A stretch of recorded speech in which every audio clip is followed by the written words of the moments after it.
Hi. This is a solo episode, but I feel like I need to do this. Okay, well, there's a lot that I want to say, but it's definitely not going to happen. What's happening? It's definitely, I don't know, I hope, hello? What the fuck is going on? It's definitely not going to happen in this podcast episode. In this episode, I want to talk about, well, let me tell you where I've been, what I've been doing, that's bringing me to this podcast episode. Bear with me. Y'all haven't seen me do a solo episode in a while. So I'll do an entire episode about my panic attacks and stuff like that, but June was a kind of a ridiculous month for me. With anxiety and depression. It was rough, a little bit of a rough month, to the point that like I had started getting like brain fog really bad. Like I remember at one point I forgot my nephew's name. And I was like, what the fuck? And then just really bad paranoia. Like, I thought I was going to have to be admitted into a mental hospital. Like, that's how bad my anxiety got. No joke. Like I've never felt it like that before in my entire life. And then I had a weird health scare, but a scare for me, probably not for a normal person, but somebody for me, it was a scare. And I've come to the conclusion, thanks to therapy, that I'm not a hypochondriac, that actually there are things that have happened in my past that have led me to be the way that I am when it comes to my health. I.e., whenever some small little thing happens, I think the most worst possible outcome. Because when I was younger, I had a disease called pseudotumor cerebri that I was apparently suffering with for weeks and weeks and weeks. But as a 10-year-old kid, when your parents and adults in your life are not listening to you, when you're telling them, hey, I'm going blind in one eye. I'll tell the full story eventually if y'all want to hear it. But when your parents and the adults in your life, like not just your parents, your grandparents, are just not listening to you and they're coming up with any excuses to why you're losing your vision, instead of just taking you to a doctor and listening to your 10-year-old self, you feel helpless. And then when you finally go to the doctor and they're like, wait, hold on, there's something seriously wrong. And at 10, you don't know what the fuck to do. You're out of control and you feel like you're dying. And then the next thing you know, you're in the hospital being admitted, being poked and prodded by a bunch of people you don't know, scared. That's trauma. So I realized, wow, okay, that's why I am the way that I am. So I had a health scare for myself that really wasn't a health scare. I ended up going to the doctor, I went to the doctor as a precautionary measure for something, and the doctor was like, well, we should take blood. And started asking me a bunch of questions about like blood disorders. And I started getting really fucking scared. I'm like, why? Why are you asking me if I'm fatigued? Why are you asking me if I bruise easily? Like, does this motherfucker think that I have leukemia or something? Like, scared, you know? So I went to the doctor, and the doctor wanted to do their due diligence. So they took 15 fucking vials of blood from me, from both of my arms, just to be, for precautionary measures. See if I had any clotting, whatever it was. Again, I'll tell the entire story. I feel like I'm telling it now anyway. But there's a method to my madness, so just bear with me. Needless to say, that on top of the already panic and anxiety and depression shit that I had going on, that just added to the whole thing, the waiting game, waiting for results, not knowing what the fuck is going on, just added to the whole shit. When the doctor finally called and went through my entire blood testing, like the whole panel, and said literally there is nothing wrong with you whatsoever, relief. Wonderful. But then you have to deal with the aftermath, right? It's not just the okay, this is what's causing me anxiety in my life, and then when you realize that whatever's causing you anxiety in your life doesn't need to be causing you anxiety in your life. Oh, great. Everything's done and over with. No, there's a root to that anxiety, right? What's the issue? What's the underlying cause of that anxiety? It's not just this one-off situation. It's you got to go back to the root of where it started, aka childhood, whatever it is for you, whatever the trauma is, right? And then the aftermath of anxiety, especially when something triggers your like PTSD trauma symptoms, which I didn't even realize I had until it started. Started putting the pieces together in therapy. You know, like my therapist gave me a worksheet and she was like, answer these questions honestly. Do you have this, and this? And it was like the symptoms of trauma. And I was like, yeah, I literally tick off nearly every single one of these, I was like, oh my God, confusion and brain fog. I was like, it's crazy because I thought I had some sort of fucking brain tumor or like I was going on into early onset dementia because I was forgetting. I remember my cousins the day after I found out that everything was going to be fine. I got my blood work and everything was fine and I'm good. I'm Gucci McGoochington. I'm healthier. I'm healthy as an ox. Thank God. That day, my family came in from Florida. And the next day, the first day that they were here, I went to Guitar Center near me. And I remember on the midway to Guitar Center, forgetting how to get there.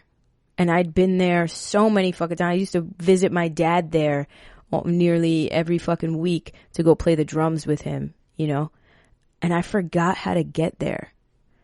And I got scared because I was like, why? Like yesterday I forgot my nephew's name. And today I'm forgetting how to get to a place that I know exactly where the fuck it is. Like, what is wrong with me? And then, you know, a couple days later I was sitting in therapy and she handed me this worksheet. And it kind of made sense. I was like, holy shit, that's my issue. Like I have some sort of PTSD when it comes to like my health or something from like the trauma that I went through as a kid that I never fucking dealt with. And I guess it just resurfaced with this thing that I had going on. And on top of that, all of the anxiety and depression that I've been feeling leading up to this, starting in May. It was like, okay, this is all coming full circle. This all makes a lot of fucking sense. Now what? And so my aunt was here. I spent time with my aunt. We had a really good time. You know, things kind of, my birthday came. That was good. I made the best of it. I had a really decently good time on my birthday. I'm not going to say it was the best birthday ever, but I enjoyed myself, and that's all I can say. I'm grateful for the people in my life and whatever, right? But the whole time my aunt was here and the whole time, you know, the whole time I was like kind of busy with all of these things, in the back of my brain I kept thinking, you got to do something. You got to do something for yourself. You have to do something and get back to center, and get back to where you were. You know, like no more of this. No more of living in this depressed, anxious place. And that's where this particular podcast is coming from. Because as the universe will have it, things come full circle. I had been thinking about going into solitude for a while. Just taking 2 to 3 weeks just to like unplug as much as I possibly can from social media, friends, oh, let's go here, let's do this, let's do that, and just get back to a routine for myself, right? That's been in the back of my brain for the last month and a half, 2 months. It's something I really genuinely need to do that I have not been following through on. But then as the universe will have it, when you miss the call from the universe, it gives you another sign and another sign and another sign to show you, okay, this is the path you need to be on. I kept missing the fucking call until I became friends with this, I guess you could call her a psychic. Yeah, I would call her a psychic. Intuitive. I would call her, honestly, an intuitive coach. But she's really fucking good at what she does. And she's on TikTok. And I'll probably have her on the podcast after all of this is said and done. Actually, most definitely I'm going to have her on the podcast. Because she's just too much of a gem to not, like, be put out there. Her and I came across her because I follow all the tarot readings and stuff like that. And I came across her on my For You page. And I was like, oh, she's pretty. All right, cool. Let's like click. Like what she's saying makes sense too. Like let's click on this and see what's going on. And like I enjoyed her videos. Then I saw she was live and I was like, let's see what her live streams are about. Like, does she really read the cards? And then I noticed she doesn't read the fucking cards. She literally just shuffles the entire time and just uses her intuition. But her shit is spot on, right? So I started commenting in her lives. We built up a rapport, and one thing led to another, and she's like, I want to do a reading for you. So again, I'm getting there. Bear with me. This is a whole story. It's going to bring me exactly to where I need to be, right? Like everything in life. You don't understand why it's happening, but it's happening for a fucking purpose. Promise. Anyway, she's like, I want to do a reading for you. A love reading, a life reading. Like, please. Like, I just feel called to do it. I'm like, yo, say less. Whenever you're ready, like, let's fucking do it. So we sat down, we had a Zoom call, and, to say reading would just be an understatement. Like I said, it's more like a read where she coaches you.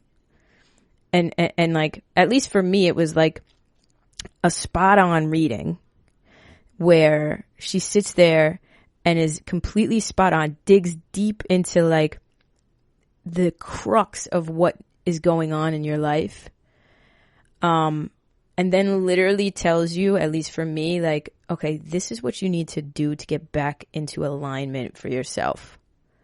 And I don't know, the reading was just so clear and concise, and like, it was almost like I needed to talk to her in order to get the permission to go into solitude and shut everything out for a little bit. Not in a bad way, but in a way that I can give back to myself for a change and stop expending my energy without getting any back in return. And my therapist, again, everything was aligning. My therapist has been saying this for weeks. You need to come up with something, whether it's going to yoga every day, taking a walk every day, scratching your ass every day. Do something that is for you at least once a day. And have some sort of routine. Because when your brain has a routine and you can know, okay, at 8 o'clock, this is what I'm going to do at 8 a.m. At 9, this is what, like whatever it is. When your brain has a routine, it doesn't have time to focus in on the negativity, right? But also keep a regimen of checking in with how you feel on a daily basis, right? This is what my therapist is saying. My therapist and this other person do not speak. But when I sat down with this other person, her name's Lucky. Again, I'll have her on the podcast. When I sat down with her, it just became clear, that this was something I needed to do. Literally, it's so funny because it had been something in the back of my brain. My therapist had been talking to me about it. I literally researched planners. I bought this amazing fucking planner, by the way.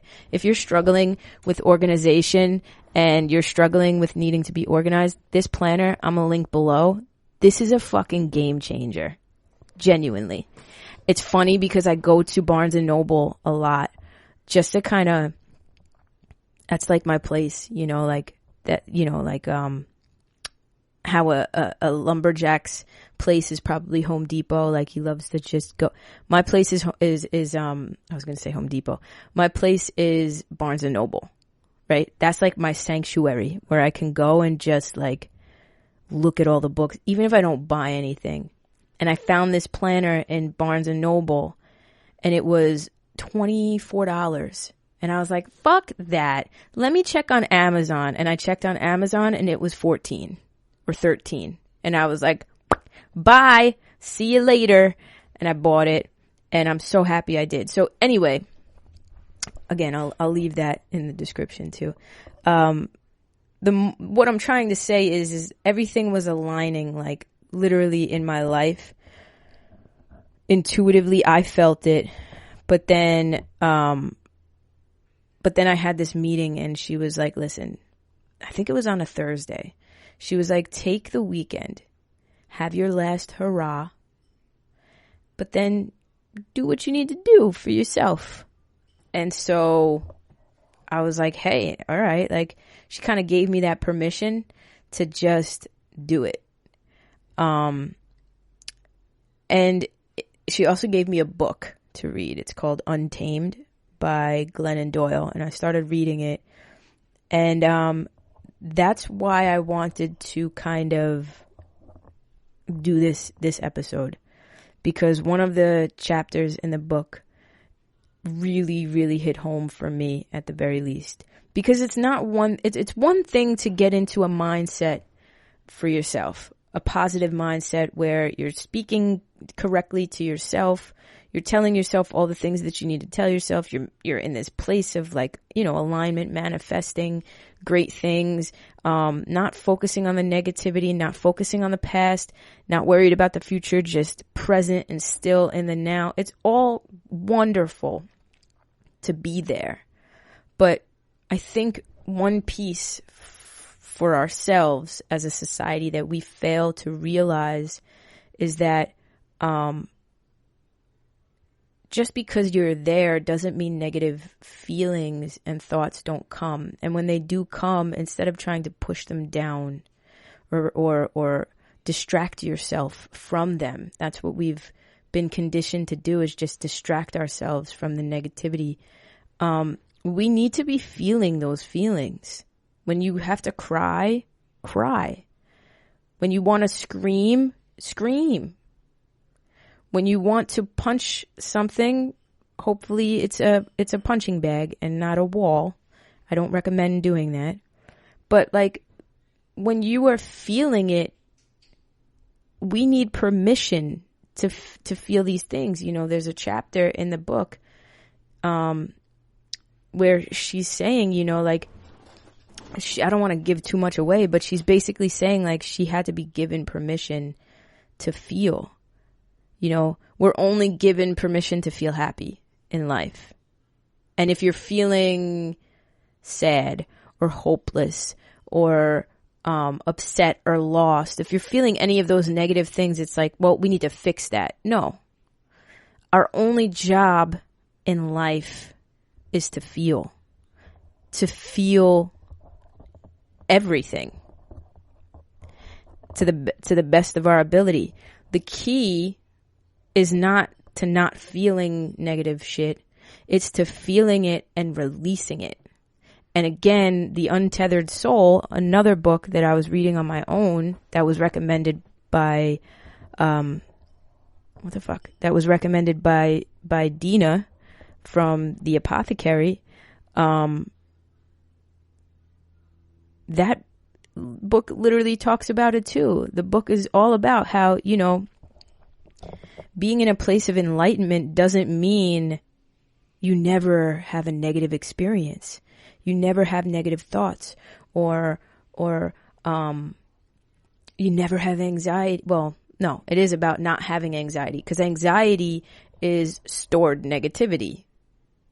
You know, It's when you're thinking those bad thoughts, but you're not allowing them to just pass through. Like a passing cloud. Like a fucking train that passes in, I don't know, like something that passes, like a fucking kidney stone. No, sometimes kidney stones don't pass. Something that passes with ease. That's how we have to be treating our emotions. We are emotional feeling beings, or we're supposed to be. But the issue is we don't allow ourselves to just sit with the negativity. And it's the reason why we store our trauma. It's the reason why we can store our trauma for fucking years and years and years and years and not even realize that we have that stored trauma. Like me, for instance, again, with that, you know, like I was anxious for these tests, thinking the worst about my health, to the point that I became like a lost fucking puppy dog, and I was like, I would shiver like from the anxiety. I'm not even joking. That's how bad it was. Nobody really knows. I haven't really talked about it. This is the first time that I'm talking about it. The only person that knows is my mother, because she was here and she watched me, and she had to she helped. There were nights I couldn't be alone with my own thoughts. That's how bad it was. I could not, at 32 years old, I could not sleep by myself because I was afraid of my own brain. Relying on substances too, you know, like CBD is a wonderful thing, but when you have Delta 8 mixed in with that CBD and, you're already anxious, having paranoid, crazy thoughts, not a good mix. Not a good mix at all. Don't recommend it. Everybody's different though. It just did not do well for me. I can tell you that. And I can tell you this, after taking the CBD and having a really rough fucking night with it, the 3 days that followed were also rough. I was paranoid. It was bad. Really bad. Like I had like a fucking break. Like a mental break. Genuinely. And for me, like looking back, it was everything that I had been holding on to that I wasn't allowing myself to truly feel. I wasn't allowing myself to truly feel certain losses. I wasn't allowing myself the grace to just be with my feelings, you know, whatever the feelings were, whether it was about the past, about, you know, my past relationships and the past trauma from those relationships, or my present situation, you know, mourning the loss of somebody now, in my life, whatever it was, I wasn't truly feeling it. And I was obsessing over, when it was going to end. You know, it's like that annoying fucking kid on that road trip. Are we there yet? Are we there yet? Are we done yet? Are we there yet? And it's like the parents are the universe, right? And the more you continue to ask the universe, are we there yet? Are we there yet? Are we there yet? The longer the universe prolongs your healing. Actually, it's not even the universe. You do it yourself, you know, because you're holding on to the shit. That's the key. The key is not to not ever feel sadness or unhappiness, or I was feeling so lost, like I had nothing to look forward to. And there's two reasons for that. One, I was relying on other people to provide me the happiness that I should have been providing myself all along, with or without those people. You know, I've been conditioned to think for myself in my own life, in my own experience, that when somebody comes into my life that I care about, I need to drop everything that matters to me and just solely hyper-focus on that person. And that's not healthy. That's just not. That person needs to come in with their own thing that makes them happy and makes them and lights them up, that has nothing to do with me. And I need to come in with my own shit that makes me happy. And neither one of us should throw each other off course from that. Matter of fact, we should be building ourselves up. That is a ultra healthy relationship, right? And maybe we mix and match. And maybe, you know, like if she's really into jogging and I'm into walking, maybe we mix and match. You know what I mean? Like, we find common ground and do things together, but at the end of the day, this is a non-negotiable for me. And I had realized I didn't have anything like that. I didn't have anything that I did that was genuinely for me and for my well-being. And my therapist had been saying it, and then Lucky had basically, she didn't say it, but she was like, you need to do this, this, this, and this. And then I really sat and reflected for the weekend, and I drank and I fucking ate whatever the fuck I wanted because I knew I was going to go into a detox and whatever. She gave me permission again. She was like, you're going to go into solitude. So this is your last hurrah. See your friends, see your family, the people that are important to you.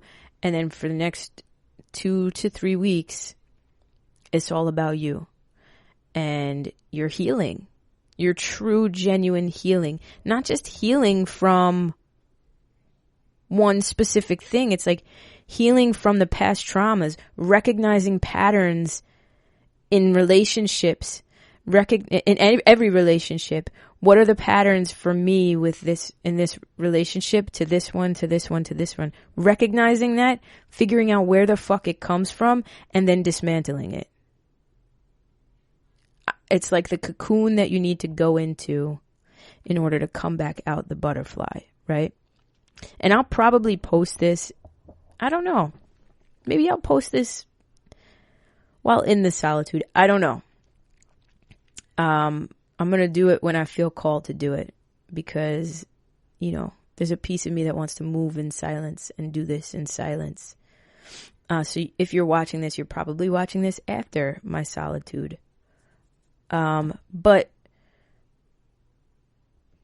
the message I'm trying to send forth today is that we need to allow ourselves, the grace to feel the negative feelings and not allow them to get stuck. When we resist the negative feelings, that's when they get stuck. It's pretty funny, actually. When we resist and we try to dodge, that's when, and we try to pretend like they don't exist, that's when they get stuck in our energy. But when we can say, okay, I miss this person. Okay, and me missing this person is making me cry right now and making me sad. Okay, I'm going to be here and sit in the sadness and allow myself to feel it and allow it to pass. Because the minute I'm done crying, then I can get back to doing everything else that I've been wanting to do. So, if you read nothing else, you need to either read this book, Untamed, by Glennon Doyle, and I haven't even finished it yet, or listen to the audio book, or at the very least, read the chapter that I'm talking about. Hold on a second. I'm gonna get it. I'm gonna get this chapter. It's too good. It's like too fucking good not to read. Let me see what the chapter's called though. Hold on a second.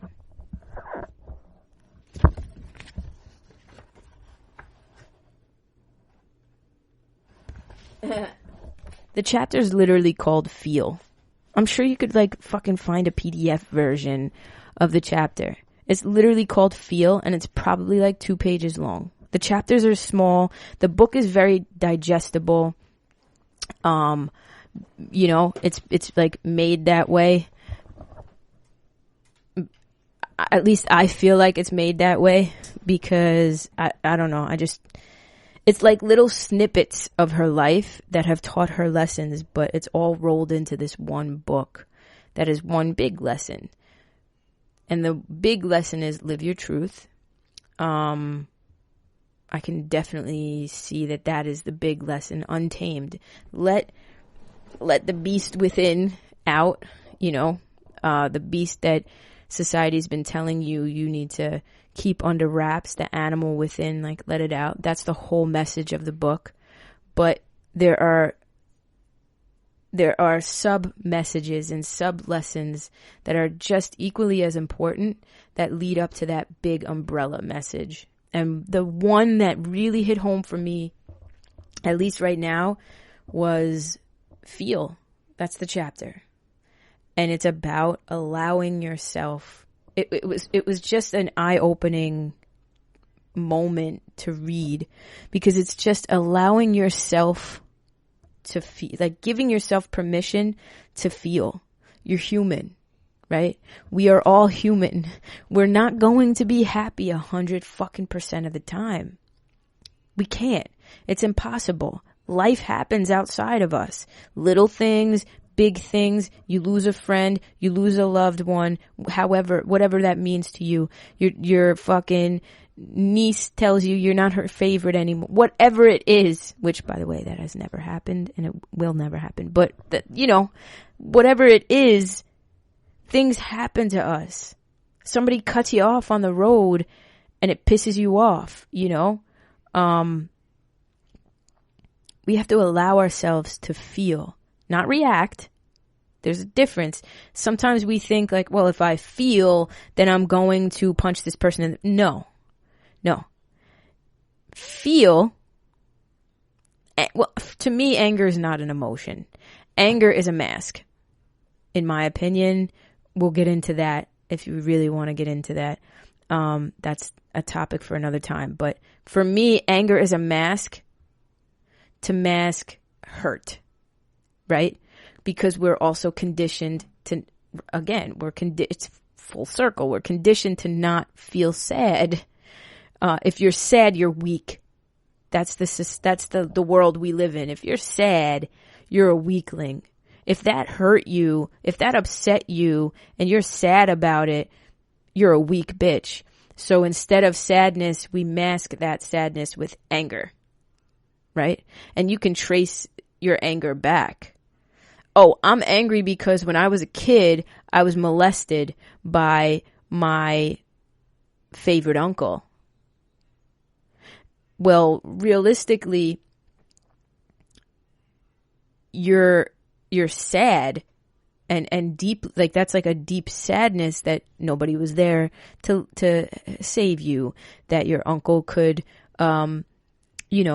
betray you like that, like that type of situation. That's an extreme, but for me, in my opinion, anger is not an emotion. Anger is a mask. But the key is to allow ourselves to feel the negativity. Don't stay there, but feel it and release it. So I don't know how long I'm going to make this. 30 minutes is fine for me. Like, this is a quick episode. But this is your reminder, your sign, whatever it is, your permission. I am giving you permission, because sometimes I needed permission. Like I said, I needed that Zoom call with Lucky in order to get the confirmation and permission to do what I'm doing right now, which is go into solitude, creating for myself, creating a routine for myself, living with intention. Again, a topic for another time that I will definitely be touching on, but to live with intention for myself, right? I needed permission. It's like she was sent to me or whatever to give me that permission to live for me and to do for me, right? So I'm giving you permission as a listener, a watcher, whatever, wherever you're consuming this from. If you're listening and you're just listening, or you're watching me on YouTube, I am giving you permission to feel. It is imperative that you feel. That's it. That's all I'm going to say. with that being said, I'm going to go feel my feelings now. whatever they are, whenever they come, I'm going to feel them. And I think you should do the same. And I'll let you know how it goes after I'm done with it. So we can all compare notes. I love you all very much. If you've listened to this thus far, I know I used to do secret words and stuff like that. We'll do a secret word. Before I give you the secret word, though, I have an email list. If you want to join my email list, that is linked in the description below. If you want to become a patron, that's linked in the description below. I have a lot of things that I want to do, that I feel called to do. Most of those things are linked in the description below. I have a Facebook group that I have created. It's called The Sanctuary. It's a place, my attempt at making a safe space online, like mentally, emotionally, and spiritually, for people to just compare notes. Hey, this is what helped me. Sometimes when you hear from other people, they can just spark new ideas in you. Again, like talking to Lucky, she was like, you could do this, this, this, and this. I'm like, oh my God, I never even thought of that. That's what I want the Sanctuary to be, just a place for people to help one another. I'll link that in the description below. That's really it. I love you all. The secret word is solitude. So comment it below. Find me somewhere, message it to me, and I'll know that you've listened thus far. I love you very much. I hope this helps. I'll see you in the next one. Peace out, everybody.